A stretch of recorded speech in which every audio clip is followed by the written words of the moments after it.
Tracey Pecci. Welcome. How are you? Great. I'm excited. Yeah. Thanks for having me. Great. You're welcome. Tracey, you are on deck. And this is where we begin. So thank you for coming in. Appreciate you taking some time out of your certainly busy schedule to be with me here today and have a great conversation. For those that are just beginning to watch, Tracey, and I'm not going to go into titles, I'll leave that to you, but Tracey, you work for cars.com and particularly focused on the fuel OTT product. Is that an accurate introduction to some degree? Yes, I definitely work for cars.com, and the latest focus has been on our fuel OTT product. So thanks for bringing that up. Little plug. Yes, but there's we have a whole bucket of different solutions. So that is really just one of them. But been doing this for 3.5 years. 3.5 years with cars.com? Yes. Okay, well, cool. For those that are non-retail automotive viewers, cars.com is one of the largest and primary, let's call it third-party lead providers in the space, has been involved in retail automotive business for a long period of time. In fact, I don't even know when the beginning is, but over the course of time, cars.com has significantly invested in technology to help dealers around the country sell cars, which is what we're all in the business of doing, right? That's right. That's right. So how's business right now? These are interesting times. So let's jump in right there. How is business from your perspective? I mean, as far as we go as a company, I mean, things have been really great. And that's just because, we've been very forward thinking as far as getting a solution out there, quick to turn it around. Luckily we are a digital company, right? And the way that COVID and everything sort of shifted down that road, it was just a natural partnership with our dealers. And, we're really just trying to come up with good solutions and be there for them and really be a partnership, with everything going on. And I have to say, I was super, amazed at how the dealerships, turned on a dime and got this stuff up and running as far as being digital, virtual appointments, getting cars delivered, all these types of things. And then we finally get out of that, right? And then here comes the other little fun hit, which has been the chip shortage and all these other, it has been challenging times, to say the least. It has. I mean, we're now, let's see. Okay, so if I think of time today, what's today? June 22nd, right? So let's say June, May, April. I got to count on my hands. That's how smart I am. Okay, but essentially 15 months ago is really when COVID hit and all of us immediately went into action to, get employees working from home, change the way we operate our business model. And you're right. Our retail automotive dealer partners and clients responded quickly, right? Quickly. And I think that that's a real testament to the business. And our industry has been challenged so many times by either economic downturns, or in this case, COVID, or now we're dealing with this chip shortage, which is resulting in significantly reduced production, leading to no inventory, right? We're at a time right now where literally we've come out of COVID. Dealers have adjusted. We've all adjusted our businesses. Dealers have succeeded through that time. Record profitability, and now here we are. We're relatively through COVID, and there's no cars to be sold. And it's interesting because for those that don't know, cars.com, one of your largest product offerings to dealers is a VDP driver, for lack of better terminology, being able for dealers to publish their inventory online with cars.com to generate traffic into the business. So I'm being a little long-winded here, but to get back to the point of the innovation, for you guys to have been in the position over the last year and a half, almost 2 years really, to enter into and develop the fuel product, which is an online video-based traffic driver for dealers that is built on your customer audience. It's a huge thing for you guys to have. Had you not had that, I would be willing to bet might be a little bit more tricky right now. For sure. No, and you're right. And it is also interesting as well that when we did launch Fuel, it was right around the time of COVID, exactly where everything was kind of going crazy. And so it wasn't one of those things that people were sort of open to listening to at the time, because basically everybody was just sort of scrambling. Like, what are we doing? Are we closing our doors? And huge hats off to Alex Fetter, who is basically the head of Cars.com, and he really went out there and was trying to keep dealers essential and keep them open. So like I said, we from the top down, we try to be as good of a partner as we possibly can. And we were excited to launch Fuel, right? So this was one of the first of its kind where, we're reaching cord cutters. We're reaching people that aren't viewing TV in the traditional way. So it's video targeting our Cars.com audience, which that's going to be a huge trend moving forward as first-party data. It's going to be so crucial. You've seen like the new Apple commercial with the privacy, and it's just going to be really difficult to try to target people in the future, right? Because nobody wants to be followed or tagged, if you will. So this was using our first-party data and getting the video out in the 3 different platforms, which was the connected TV, the pre-roll, and social, and it's been really effective, and we've been super excited about it, and the clients have been very happy. And South Florida, we sell it exclusively. So South Florida has been sold out almost since the beginning. And that's basically Port St. Lucie down to Miami. And it's been great. That part's been great. Okay. Yeah. No, actually, everything's been really great. Like I said, it's just a matter of, are we rising to the occasion? Are we being good partners? Are we coming up with different ideas to help with vehicle acquisition and to really make sure that, we're optimizing the campaigns as best as possible on all levels, right? Because at the end of the day, people still need cars, still want to buy cars. And you still need to get your inventory out there, because now more than ever, with limited inventory, right? People are searching. They're coming from far and wide now. People are willing to drive out of state.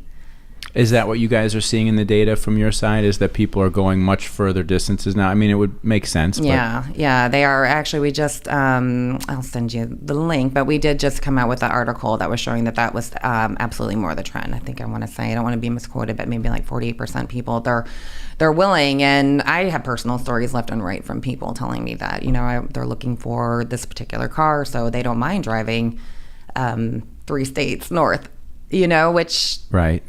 I guess makes sense. I mean, I think people are willing to definitely drive before out of county to get a good deal. I mean, that's not a big deal. But right now people are willing to drive out of state. I don't think that the average consumer really fully understands how unique of a time this is in the business, from the perspective of, you might say, okay, well, dealers don't have as many cars as they normally have. No, they have hardly any cars, right? And so this concept, or this, what you're saying is, people are driving long and far, not even just to get a deal, just to get a car. Exactly. Right? I mean, it's fascinating. My wife's lease is due in a week. I bought it. Well, I was going to say, what are you guys going to do? I bought it, and I'm going to sell it. Well, I've got an arrangement set up, and I'm going to make money on a lease termination, essentially, which is freaking crazy, right? I mean, because you always have mileage penalty or this, that, or the other thing. But the fact that right now, people's pre-owned vehicles, used cars, are worth more than corresponding new cars and or what that car might have been. Like there are situations right now where used vehicles are retailing for more than the MSRP on what they were when they were new 2 and 3 years ago, 100%. Which is like, it's insane, right? And people are buying them. I know. They really are. They really are. It's kind of like the house market, right now. It's just, the sellers want all cash. They don't even want you to bother with an inspection because they have so much demand. I mean, that's the thing. It's just super high demand and then with super low inventory. So what do you, at least that's the good thing, right? Mm-hmm. People are doing well. But yeah, like you said, you're kind of in that position, like, what do you do? That was a good idea, Well, I and in this case, I'm lucky in the sense that my wife and kids go home to Russia for the summer for a couple months, so we don't need that car, right? Like, so I can buy the car, I can get rid of it, make a couple bucks on it, and sit a few months, a couple months without another car. So that's a unique situation. But then I also think, it's kind of rough for some of the people that if you think of your construction workers, your landscapers, people who are, your blue collar workers who maybe are doing okay financially but not great, but they rely on their transportation like really to do their job, and now they're having to pay a premium for something that is without a doubt typically a massively depreciating asset. It is tough. And you're right, because we actually we're doing some renovations on the house. We've had plenty of people in the house lately, and and young guys. And like you said, they need their trucks, right? They need their big trucks. Yes. And that's one of the most popular things that people are looking for, right? So that even makes it tougher. But they're all aware of what's happening, and you're right. It does make it a little bit challenging, and they just got to kind of keep up with what they got, or just I guess you can always lease, right? Mm-hmm. Just do the quick. If you could find something, right? If you could find something, right, I mean, there's plenty. It's not. I mean, I have my personal opinions. I've seen the list of things, and in my head, I'm like, is it that bad, right? And now. We all always amp things up to be far worse than they really are, right? Right? It's like, the world's coming to an end here. Right? Like, I'm like, maybe I'm not that great at math, but I'm like, is it that bad? But there's plenty of dealers there's plenty of inventory of ones that aren't getting hit, as bad. So, but there's always just going to be those people that are on a wait list. I have a friend who's waiting for Raptor. There's still people that want their cars. Right. They're going to wait, and they're okay with that. Mm-hmm. Right. So, but to your point about your family being off for the summer, right? It's just so interesting because, I have 2 teenagers. Everybody in our house has a car, and it seems ridiculous, right? But they work, right? They work for the summer. Right. I work. My husband works. So we all kind of need our vehicles, sure. Right? So, that's the thing. If you need them and something goes wrong, I mean, we'll figure out what happens right now. So far, so good. People find a way, right? They find a way. I mean, that's what you have what's to do. the word coming down from, from Alex Vetter and the top management at Cars.com in terms of your company's perspective on how long this is going to continue to affect business, and when do you guys anticipate things ramping back up? Yeah, it's been... it's kind of changing, right? In the beginning, it was sort of like, well, this is probably another month. And really what we're looking at is more feedback from the dealers. Sure. When I go and ask those questions, they're the guys on the front end, and it varies within market, right? So if we know that there's going to be 100,000 F-150s coming in, who gets those, right? So it just varies from every dealer in every state. So, I've had dealers tell me not till maybe next year. I've had some dealers tell me August. I've had some dealers say, what's the big deal? Right. Yeah, we're fine. Yeah. I think it's just a matter of how they run their business, how prepared they were. There's a lot of things that came into came into play. But I wish we had like the magic, I think here's at a where minimum, we're gonna here's what's gonna happen. I think at a minimum, July and August are like probably not a ton happening in July and August. And so, I mean, I keep telling the crew here, like, we've just begun to feel the experience of this, and this is something that we're going to be seeing happen through the summer. It's almost like we're just entering the big window. And typically, July and August, it's like, it's one of the best times in the car business. It's model year end clearance. Everybody's stocked up on inventory. It's deals. Everybody's going crazy, with spending money on marketing their business. Different story this time right now. Yeah. I mean, the used market is still huge and even more amazing, opportunity right now. Mm-hmm. So as long as you have that and it's healthy, that's going to really drive, the sales. And it's crazy because everyone's kind of thought that during COVID, if you look at the numbers like last summer, right, everyone thought doom and gloom, but the numbers were huge then. Mm-hmm. And people were still shopping. It wasn't stopping them. They weren't even able to get out of the house. So I think it's a little different in this time where, there's a will, there's a way right now. Right. So you've got a significant demand for mm-hmm. limited availability, which is a different story than people having normal demand for normal availability and dealers really customizing their business to service clients in a way that make them feel healthy and safe, right? Mm-hmm. It's a different deal right now, but we'll get through it. we always do. And the retail car business is very, what's the word that I'm trying to, I can't think of the word. Resilient, that was the word. Oh, for sure. Yeah, resilient, right? And we always find a way. It's just the hustle nature of this business of like figuring out, okay, we got to make this happen. Yeah. And we will. No, I agree. And like you said, I mean, really, and at the end of the day, people need the cars. Like, I'm not at that point yet and I literally can't. I can't Uber around. I can't, use public transportation. I can't. That's not what my job does, right? So, I mean, that's the thing. How'd you get to the dealership? Well, I'm a little late for my meeting. I'm riding the bus. Sorry. Could you imagine? Everybody would be like, "Wait, you want to buy a car?" Right? Yeah, you'd be getting sold at every store you went into.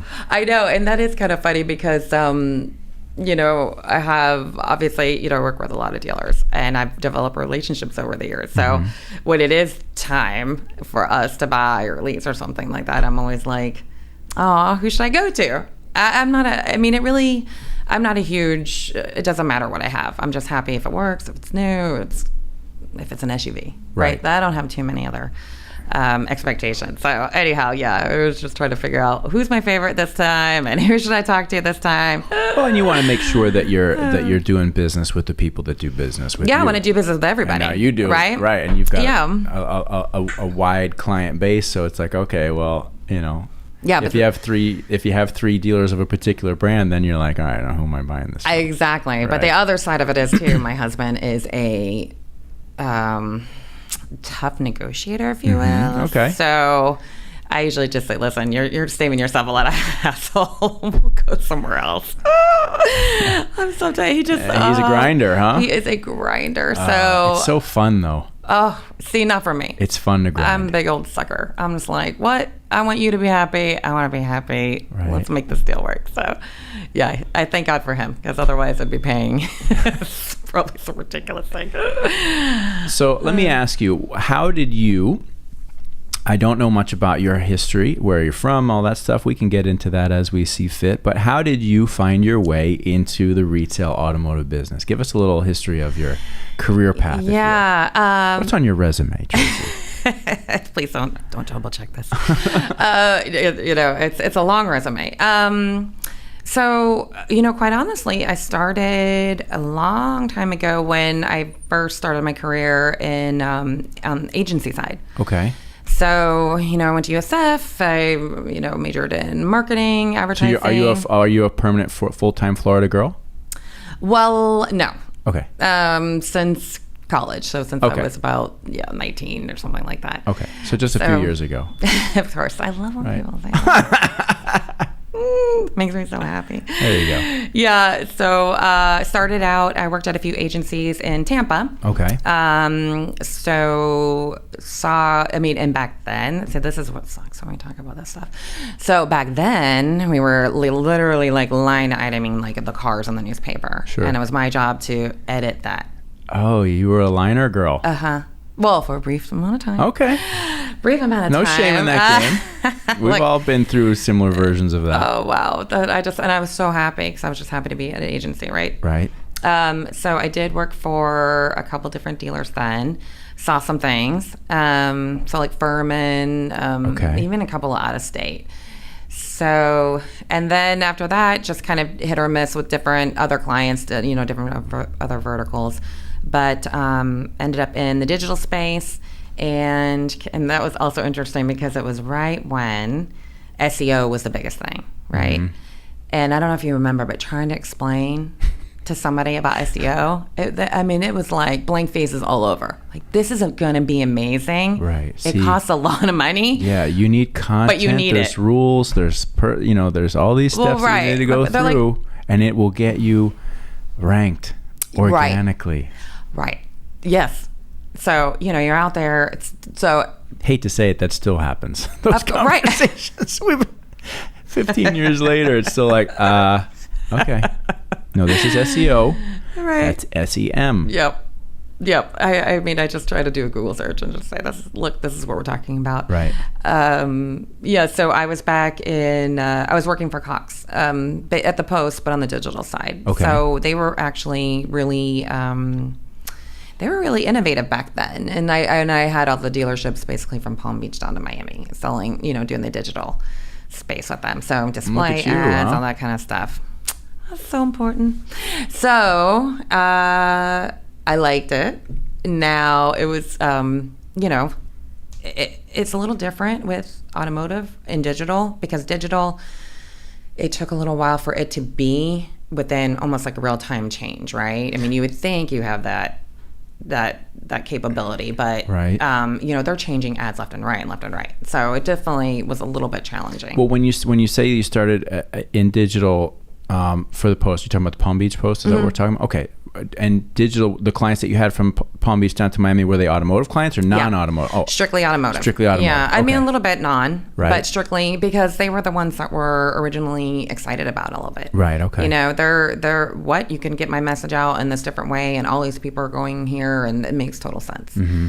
Actually, Alpine Jag, that's just right down here, was like one of my best clients. But so still involved with auto. Ended up back, different things, but that's basically, long story short, how I got involved with Cars.com. Just because I had I had some of the relationships, and they're a fun group of people to work with. So I'm curious, and I hope that I explained this correctly, but going back however many years, Cars.com had a strong relationship in a number of newspapers, right? Yes.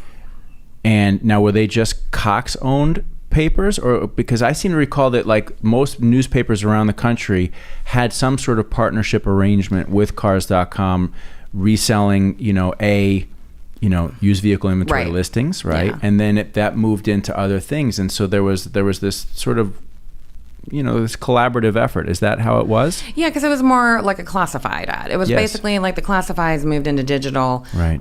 They were with Tribune. So Cars.com was Tribune owned, I believe, at the time. That's right. And then, they finally split apart, and now they're their own company, which has been fantastic, right? Because it's just sort of like, okay, now we can really run with it. Now we can really do what we want to do. We see the vision. We see the future. This is how we're going to get things done. Mm-hmm. And that's been super exciting to be a part of. Yeah, just kind of cut back away from the papers, which is just a different way of thinking. Mm-hmm. So, yeah. So you're kicking ass up and down the East Coast of Florida, selling the hell out of digital to dealers at a time when they're still learning and trying to figure out how this all works and what it all means. Sure. I think a lot of it is just relationships and, showing them different ways or just, being an overall consultant. I mean, especially for me, because I have agency background, I have marketing background.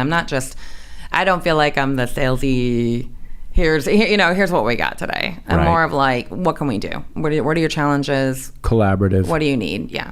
Partner. Yeah. That's the way to go about doing it. Dealers appreciate that. Anybody appreciates that. To feel like that the person that they're doing business with understands their business and is there to provide a solution, to help them solve certain problems that they need people to help them with. That whole like feeling like you're getting sold all the time is like, it's. Oh. And it doesn't mean that if you're in the position such as yourself or myself that you don't want to go out and sell and close and win new business and do all that stuff. That's a huge part of it. Yeah, definitely. The way to do it is through collaborative partnership. Absolutely. Yeah, so it is challenging, exciting, but I don't know. I like it. I don't know what else to say. Okay, so that leads us into what is it about the business and working in and around dealers that works for you, right? Because it's not for everybody. No, it is not. I always joke about, there's just no way I could ever have a serious job. Hats off to doctors and lawyers and everybody that, for me, it's, I like to have a good time. I feel like, I can't be so dang serious all the time. And really, dealers are running a business. At the end of the day, they need to sell cars and no BS and let's get this stuff done. But, at the same time, it's just a good crowd, right? I mean, it's a little, I guess it could be a little intimidating. Like, it just makes me laugh that sometimes you just, when you do walk into a dealership, obviously everybody wants to come around because they think you're a customer. Right. And if not, you walk in maybe where there's a big sales meeting or something going on. And it can be a little intimidating, like there's a bullpen, such a sort of situation. And sometimes you just got to walk in and be like, hello, what's happening, everybody? You don't want to make it like, you don't want to look like a guy in a suit coming in with his briefcase ready to sell a bunch of stuff, right? Right. It just doesn't work. So I have a lot of fun with that. But at the same time, it's just, I love marketing in general. I love consumer behavior. I love to see what ticks, and especially with what we do. Mm-hmm. I mean, we can see what's happening. It's not like guesswork, right? We can see that somebody's actually interested in this and why they're interested in this and what's happening. So I love to be able to look at that. We have so much back end reporting. I mean, you could really get lost in it all, and so I do dig that stuff. Where did that interest come from for you? That sort of that more analytical. I mean, I guess just. Well, I think I look at myself and I think I'm a marketer's dream, right? Like something gets put on a commercial and I'm like, oh yeah, I need that, or oh, I like that, or wow, I really like that. Yeah, so I thought, well, my God, how hard could this be? Or I'm always like, why are they targeting me? Like, that's kind of weird. Well, what am I giving off that I'm giving back in?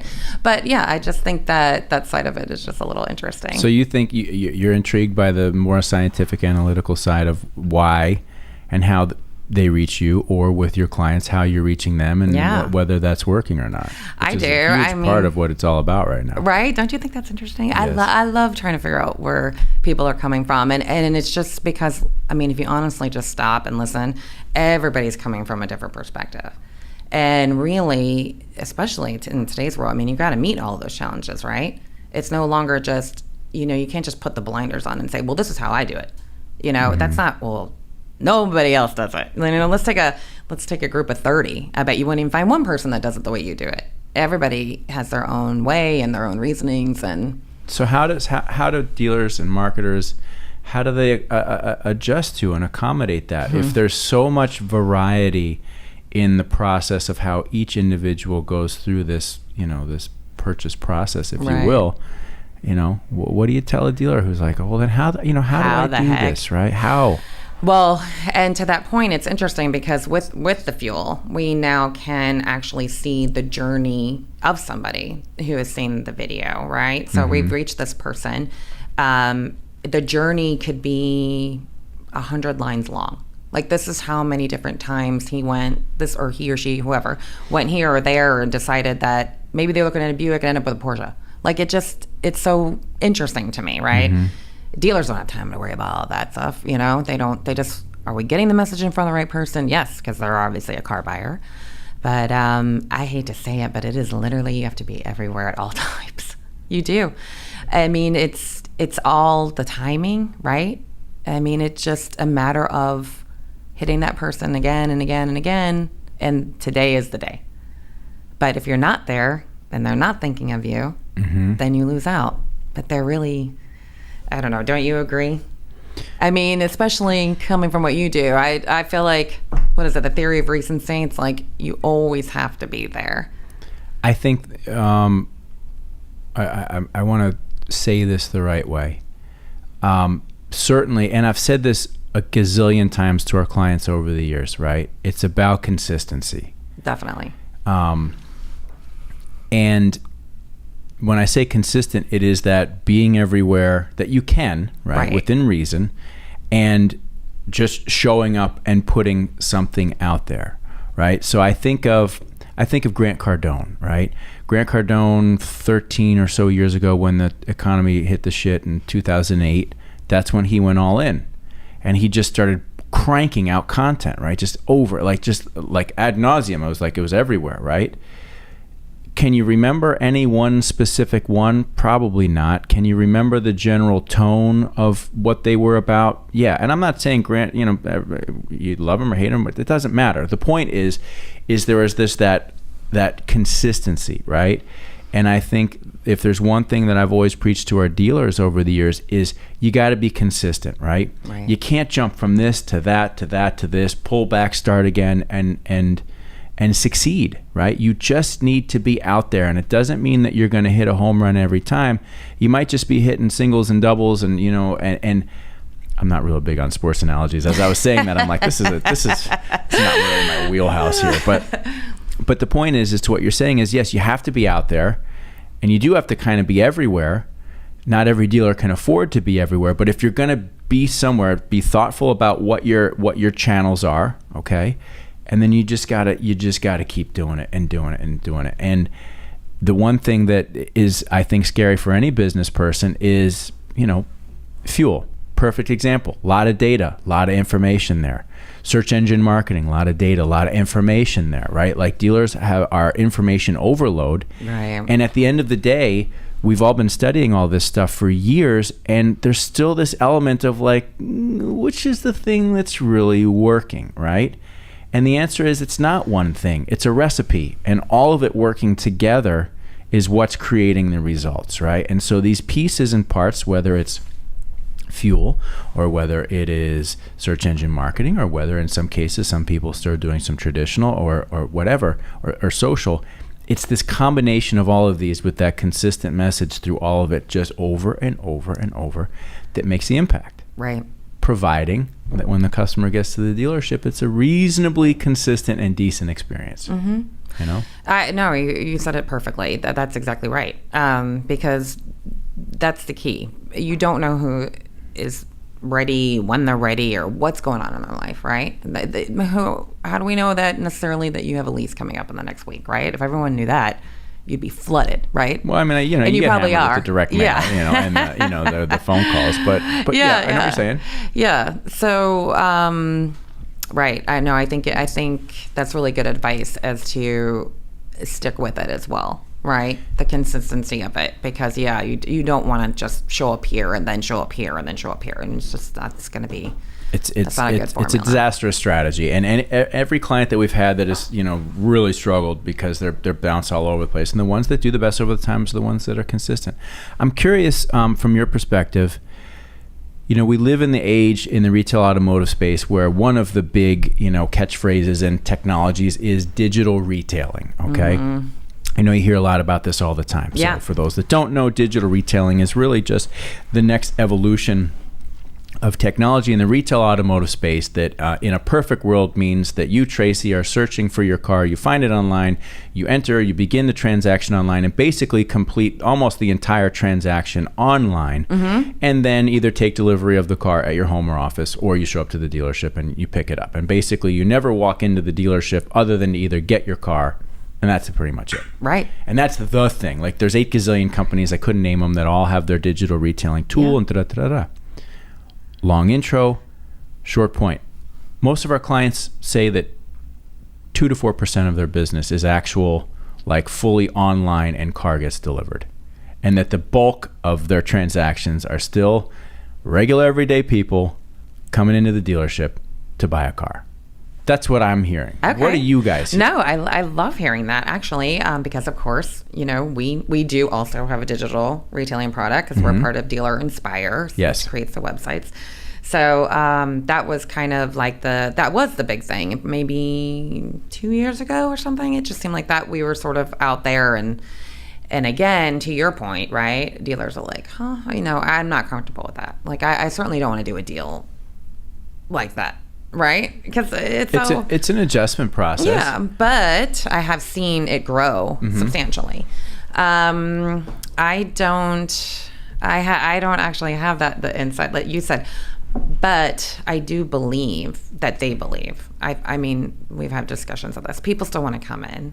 They still want to touch the car, right? Well, yeah, and digital retailing, it's not to say that it's not successful or not a great idea. No, totally. It's just one thing that gets people further into the process before they ultimately show up. But the great thing about that is, again, it's having another solution for another type of people, another type of person.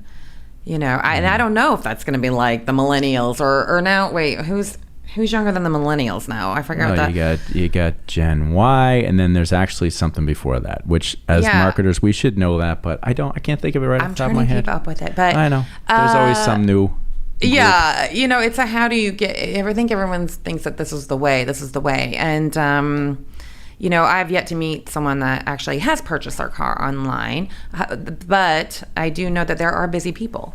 And if this is the way that works for them, they know, like, okay, literally I'm on my 10th Grand Jeep Cherokee, right? Okay. I know I want the same thing, so sure. Who's got it in gray? Who's got black? Who's got that? I already know so much about it.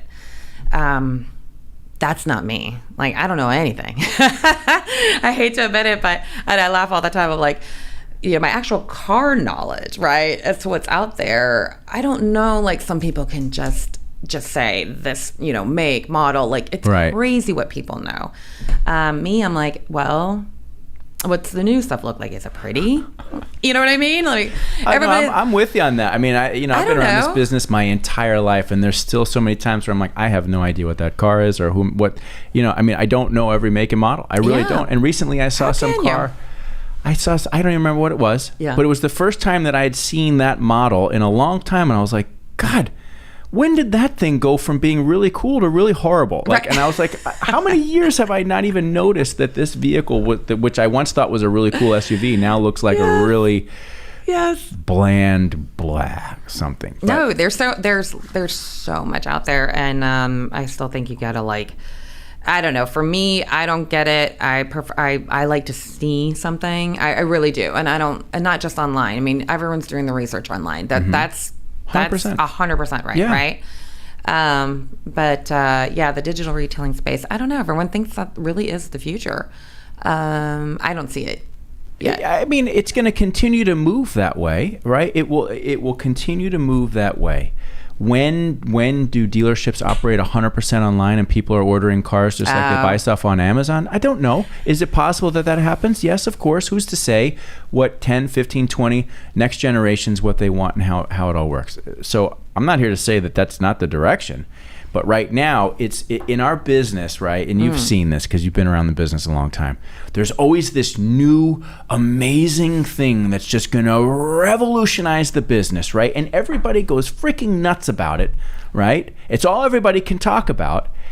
And then time passes and you realize that a lot of people didn't really even understand what they were talking about, with this. It didn't make quite the difference that everybody thought it was going to be, and now it's like on to the next thing. There's a list. I mean, honestly, one day we should read like the top 10 things. Right? That, like, that would be funny. That. I mean, there's always something, but that's the thing. We're all looking for that something new. And I mean definitely. But as far as like the consumer goes, I mean, there isn't a person that doesn't call and already starts talking about the price.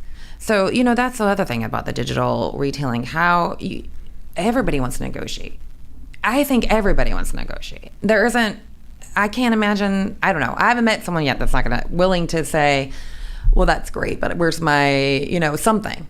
They want something. Yes. Right? Because they have the choice right now. So, I don't know. I don't know how that'll all shake down. We'll see. Yeah, we'll see. Yeah, but that is interesting. I'm glad you brought that up because I'm curious to hear what people are saying about that. I am too. And I always, I always hope that these conversations yield new insights, new. Maybe somebody sees that and they comment on the, the thread and say, hey, actually we're seeing this. I'd love to learn more about what dealers are seeing. I just know the ones that I talk to are like, I mean, it's, it's a piece of it and we're working on it, but it's not as much, I still hear, guys, I got to go talk to my wife. I got to go do this. Well, is that the best you can do? I mean, like just, one of our shared clients, his office is right on the showroom floor. And he tells me all the time, he's like, I listen to these conversations all day long. You'd think that you were 20 years ago. It's the same thing. You know what? Exactly. He's right. It is the same thing. I hear him too. And you just kind of laugh. It's so interesting, people and the things they say and come up with. I mean, I've heard so many crazy things, really. And I laugh and I say, you guys are really on the front line here. I'm like, I got hats off to you, you know? Yeah. Because they're working hard, you know? They really are. So it's true. Yeah, he's right about that. Things haven't changed much. What as you were growing up, what are the things in your life that led you in the direction of ultimately getting studying, I'm assuming studying, and then ultimately getting into the advertising and marketing field? What drew you into this field? Yeah, I mean, that was mainly my dad. And basically because it was more like the art side. My dad was a huge like car guy. I mean, raced Indy cars and did that kind of stuff. And really taught me how to change a tire and change my oil, which you don't even have to do anymore, right? I wouldn't even know how to do it on one of these new cars. Right. But as far as he was artsy. I was a little artsy. He was really big on, art's great, but you gotta make money. Right. So he dabbled a little bit in advertising when he was younger, and he talked to me about it, and I was like, this sounds like this is it. Right. This makes so much sense. Like it just brings it all together. So that was really, he was really, my point of reference for that, totally. And, interesting. So did he race cars for a long period of time? Was that well, I don't remember it, so okay. I don't know how long that was happening, right? Mm-hmm. I know it was little. I know my mom didn't love it. Right. I know he loved it. Sure. He loved it. But I think at some point my mom's like, you have 2 kids and we don't want you to die. That's scary, that IndyCar stuff. Yes. Like it's it's serious stuff. But anyhow, he was a pretty interesting guy. And So because a lot, race car drivers are pretty eccentric in a way. There's like this sort of like, bravado, daredevil thing. There's also sort of like men of the world to some degree. Because I've been around a number of them in my life as well too. My dad did the same to some degree, and they're interesting. They're really interesting characters, right? Because it's like it's a very risky, kind of egocentric thing to do. So you're accurate in all the statements, yes. Right. So as a byproduct of this, for him, he got into art and had an artistic side that that also appealed to you. Yeah. And I'm grateful for him to your point, definitely had a very big personality, right? And made it easy just to, he made it easy to kind of like deal with a lot of personalities, right? Uh-huh. So like having to just deal with his personality was a lot. So I figured if I can make him laugh and I can make him happy and things are all working with him, then I can pretty much talk to anybody and be okay with it.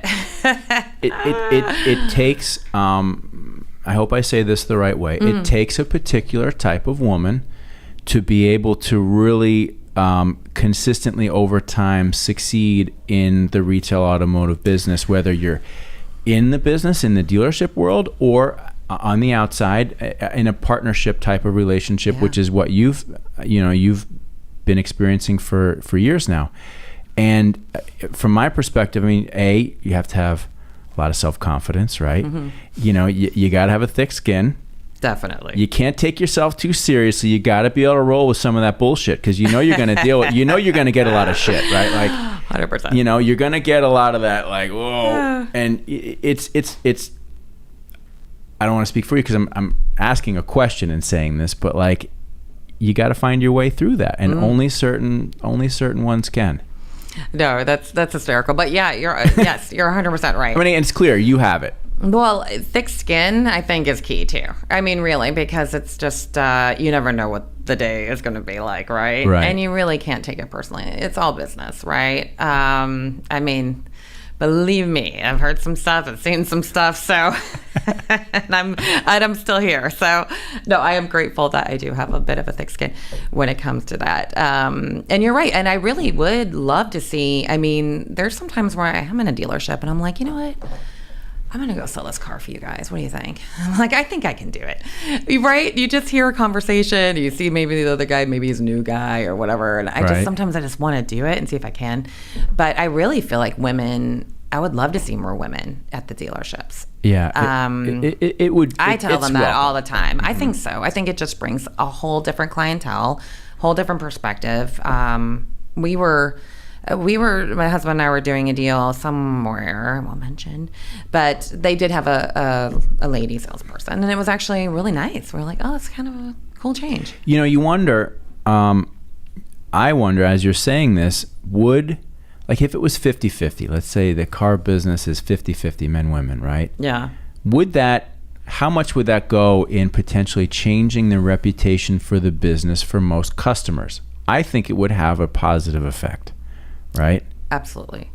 Because we all know that a lot of the bad reputation of the car business is literally goes back at this point in time probably 40, 50 years, and it's just like you just had, and I love them. You had all these great freaking hard-working entrepreneurial, in some cases total crazy lunatics, running these businesses. It was wide open all the time, right? It was a very, listen, these guys worked hard, men and women, but it was a lot of men, but I think a lot of the historical perspective on the business as a result of some bad behavior of some bad boys. You just wonder if there was more women around that maybe people would think better about the business. Well, because I was even raised to say, if you're going to go buy a car, bring your dad. It was always a thing. It was always like, well, which whatever. I wish they would have just said, listen, this is how you negotiate. Here's how you do it. It's not a big deal. But yeah, that is, I think it would be nice. I think it would make more women comfortable. I think it would open up another door of business. But I don't know. I guess at the end of the day, it's just sort of like who you're connecting with, right? And that's what I usually tell the sales teams. I do a lot of training with another product that we have, Dealer Rater, where it's about their reputation and reviews and all those good things. So I do a lot of training with the salespeople, and I love getting to know them all. Everybody is so unique, and I'm always just like, work on that. So whatever it is, right? There's always something about you that's going to make people want to work with you more than the next person.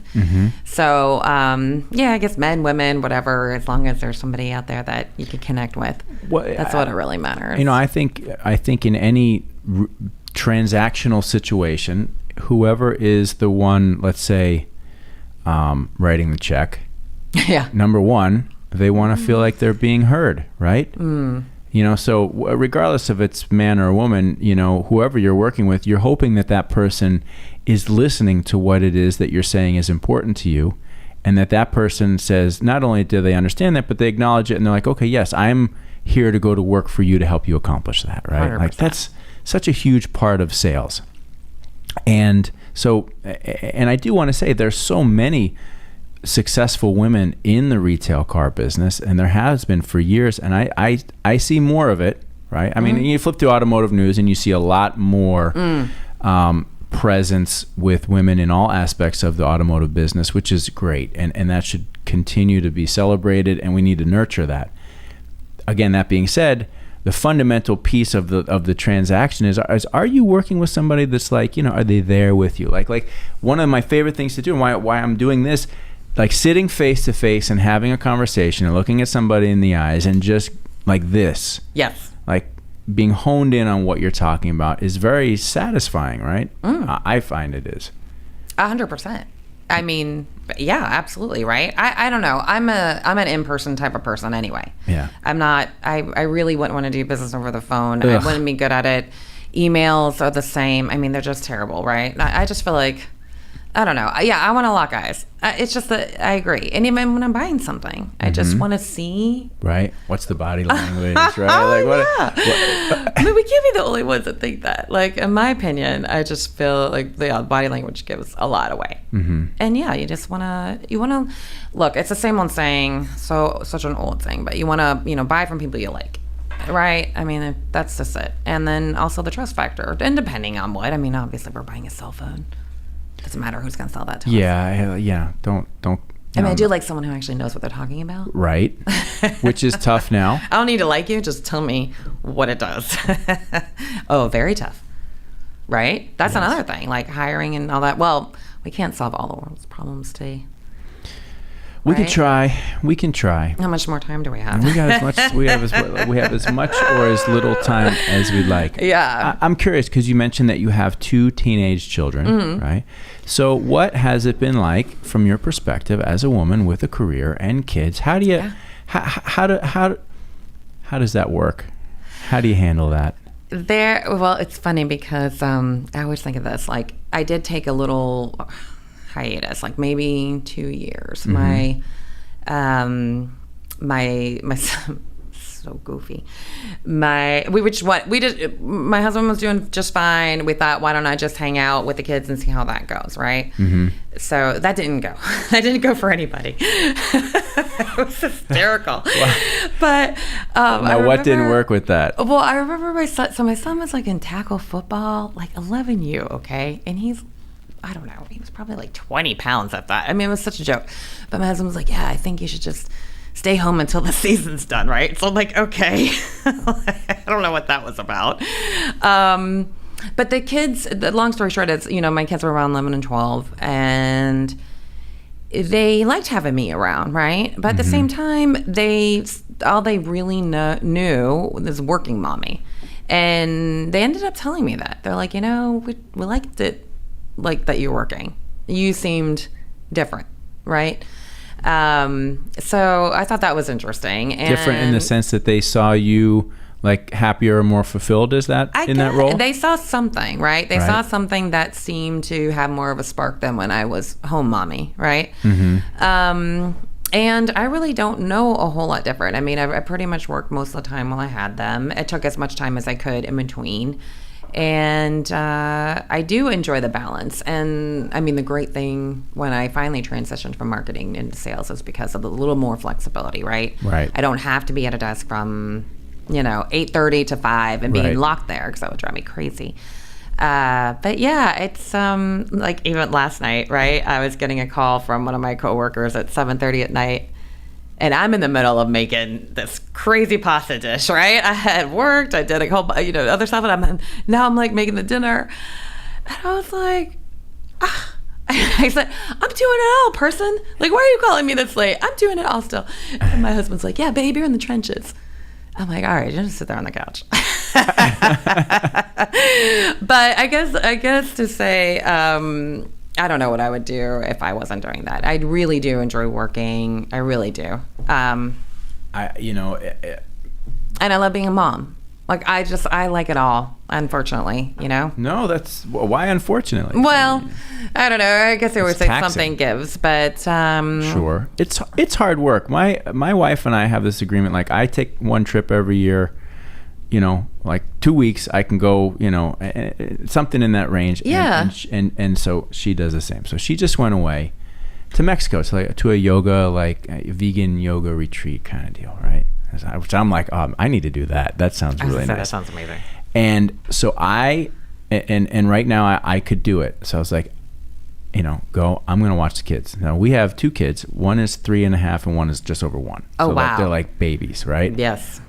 So I was home, it was 13 days with the kids, bringing them here every day, trying my best. And man, I got to tell you, that is hard work. That's amazing you did that. It's a 14-hour day. Basically, from 6 a.m., they're starting to get going. And by 8 o'clock, when they're finally falling asleep, you're done.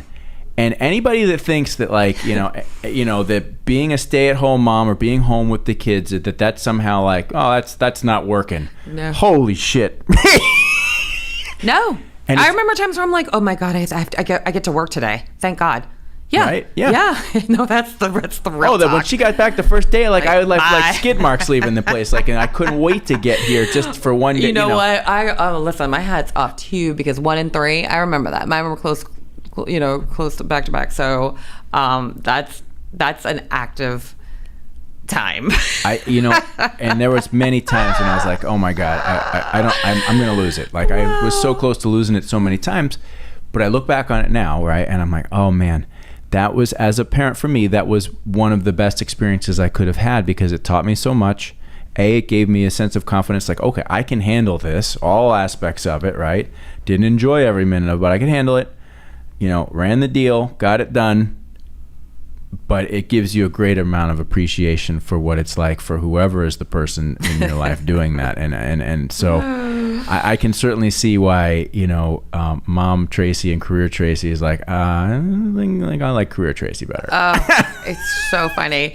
But I will tell you, the kids were, honestly, they're really great. Like, I'm really, really lucky. They're really great kids. But, I mean, we laugh at this point where sometimes they were in the car and I had to be on a conference call.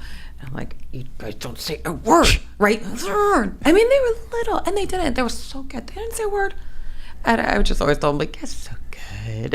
That's great. I mean, that helps too, right? Sure. Yeah. So, and now they're so cute because a lot of the time, sometimes I even like take them with me when I'm on the road, and they'll do, there was a lot of online school last year, of course. So just bring their computer, they work, I drive around, go see customers. With the kids in the... Yeah. Wow. They like it. Uh-huh. They're very interested in what I do. I don't know. They're just a ton good of learning questions. Experience for them then. Yeah, I've brought them throughout my whole life. I try to bring them everywhere I go, especially with work. Like you said, you brought them into the office, right? Absolutely, yeah. They've loved that from a very long time, and I think it's been helpful because like they're not afraid to work, which is really tricky when kids are teenagers. So yeah, instilling that. Like, I know I have a ways to go as well too. Not as well, but as you said, but instilling that work ethic, right? I don't know how I'm going to do that other than just bringing them here and explaining what we do and do the allowance thing. It's goofy, but and even if it's just like help with the dishes, just right. They get that money, they get that sense of like, okay, I got it. Yeah, cool. Yeah, so that's great. And now they're going to be leaving soon, so I'll probably be losing my mind. So I'll probably be like a workaholic after that. So. But yeah, they're both heading off to Tallahassee in August. And both? Yes, my daughter, that'll be her second year at FSU. And then my son's first year, he starts in the fall. Wow, it's like a family legacy, right? Right? Did you go? No. And we're, even worse, my husband's UM, so he's just like horrified. So he, begrudgingly wears the T-shirt and he's like, oh, are you kidding me? Wow. So anyway, they love it there. I don't know, they just love it there. So, yeah. So then when that happens, like what is if you look at our business and what you do in it and stuff, like if you look at the future, where do you see this heading? Yeah, that's a good question. I mean, I have that question a lot, right? I ask myself that a lot. And I don't know, I love being somewhere where things are innovative, right? And I think with that happening and with the way the world is, things are not going to be being bored, I don't think it's going to be an issue anytime soon, right? Right. So, do this as long as I can, and as long as people want to have me show up at their doorstep, then I'll be happy. Yeah, I think you'll continue to be successful for a long time. We anybody watching, like this is the first time that we've met. We've spoken on the phone a couple times, like one Zoom call. And I just remember feeling like I liked your energy, like I just liked your presence and energy. It was like, yeah. Thanks. She knows what she's doing, and I felt very comfortable doing business with you quickly as a result of that. I really appreciate that. Oh, you're welcome. I felt a vibe too, but I was like, these guys are super cool. I was like, wow, they're way more cool than anyone I've worked with in so long. They showed me their guitars and everything was, and obviously, listen, you guys are above and beyond. I mean, what you do. So the agency's amazing, and I love that, and I appreciate working with you as well. Well, thank you, and here's to the continuation of that, Tracey. Yes. It's been a great time sitting and talking with you. Thanks. We will pick this up another time. As I shared some of my other ideas with you, I think some of that stuff will happen. I'm excited. So let's leave it at that for now. We'll take a temporary pause, and I want to thank you again, Tracey Pecci, for coming in and spending time with me on deck. I've never ended by saying on deck. On deck. Anyway, nevertheless, thank you so much. Okay. Thanks so much, Chris. Cheers.